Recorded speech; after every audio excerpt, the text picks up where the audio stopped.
Olá, você tem um minuto? No livro de Mateus, capítulo 14, a partir do versículo 22 em diante, a Bíblia conta a história em que o dia que Jesus andou sobre as águas. E Jesus foi andando sobre as águas, já era de noite, já era escuro, e os discípulos, ao verem Jesus andando sobre as águas, ficaram com medo, pensaram que ele era um fantasma, porque os discípulos nunca tinham visto aquela cena.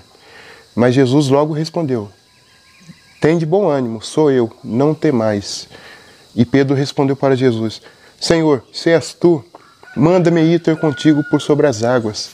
Jesus falou: "Vem." Pedro desceu do barco e foi andando sobre as águas até Jesus. Só que aquele dia o mar estava bravo porque estava ventando muito. Pedro estava andando sobre as águas até o momento. Só que teve um momento em que Pedro olhou para a força do vento e para o mar que estava bravo.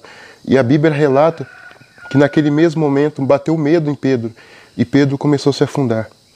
E ele gritou: "Senhor, salva-me!" E Jesus foi lá, estendeu as mãos e o salvou. E Jesus respondeu para Pedro: "Por que duvidaste, homem de pequena fé?" Sabe o que isso quer dizer?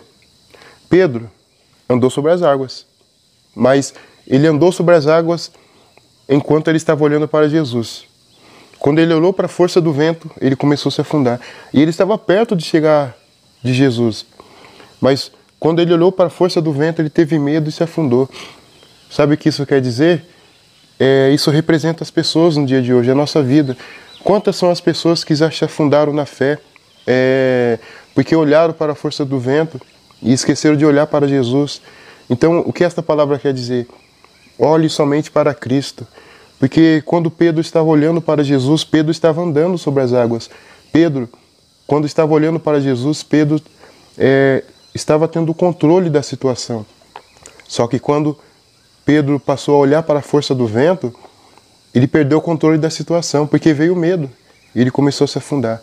E muitas são as pessoas que estão assim hoje. Ou já se afundaram, porque olharam para a tempestade, para a força do vento, ou estão se afundando. Então guarda no seu coração, olhe somente para Jesus.